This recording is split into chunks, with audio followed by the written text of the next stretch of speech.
Department of Social Welfare today observed International Day Against Drug Abuse and Illicit Trafficking 2024 under the theme "The Evidence is Clear, Invest in Prevention" at the Manipur State Film Development Society MSFDS Palace Compound today. The department also distributed prizes to the winners of painting and short film competition at the event. Social Welfare Minister Haikam Dingo, Padma Shri awardee and Director of State Level Coordinating SNC Manipur, Dr. A. Jayant Kumar, and Social Welfare Department Director Ngangom Uttam, among others, attended the event.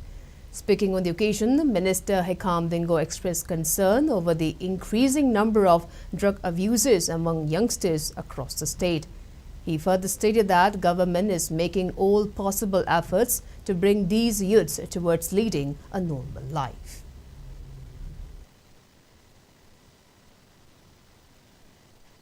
Drug abusers singi masing hengalakpase rehab ki center masing hengalakpase koi Manipur da masi nomu masing hengalakpase koi record ta koi thenge masi hengalakpagi kano si afaba symptom nate afaba sign nate ang masi maruaina koi chhatra chhatri lei ba koi Manipur ki praja punamangna drug te ki kamai to na koi na thaire ga legada ga habsi drug asina koi da kadai boyona haksa da katana tana imung manung da katana tana समाज रे कदा वो सुहन गया है मसी knowledge मसी की कनोसी idea सी meeting खुदे मुक्ता लेकिन तंगाई फदन दरकार ओय है दनी सुना जनिंग अदुना मरोय न ngasi छात्र छात्री सिंग नुपा सिंग खतंग ड्रग चावे हिंदो नबी अंगांग बौरावना कोई ड्रग से सीजनर पसी मसी अदुकी मतिक याम नुवाई तब अदुकी मतिक याम मिपानी गाय वेबा सोसाइटी से रे अदुकी मतिक याम मांगजेबा अंकंग मखक लापसी मसी कोई ना ना पेनसे अन्ना कोई यारिगे होजिक होगी social welfare department so honorary सी मखा दले NGO ma'am so honorary मसीगी awareness है ड्रग सिगी मसीदा हेक खोंदार मतन मसी अखोइना असीबगी थोंदा हेक थिलुगा चमानरम हेक वांस ड्रग चागी बाइसे आई सीबगी लंबी दो खों थांगे चमानरम हाइसे आई इसाना मसी खंजगदबने हाइसे ma'am हाइजेनिंग. Also speaking in the program, Social Welfare Department Director Ngangom Uttam calls for concerted effort to prevent youths from taking drugs. He added that Social Welfare Department has also apprised the government to allocate additional budget for initiating various programs to fight drug menace in the state. The director also expressed his desire for all MLAs in constituencies to spare 1% from their local area development fund in dealing with the ill effects of drugs.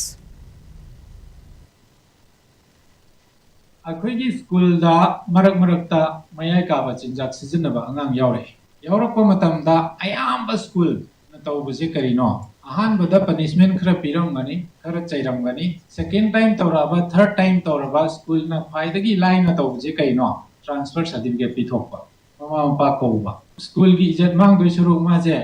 थादोखरजी transfer थादोखरजी आइना थादोखिबा सिदा मुन नमतंग खल्लगा येंगसेबा school अमागी दायित्व से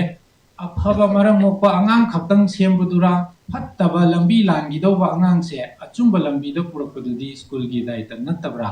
हाइबा question अमा लाय अदु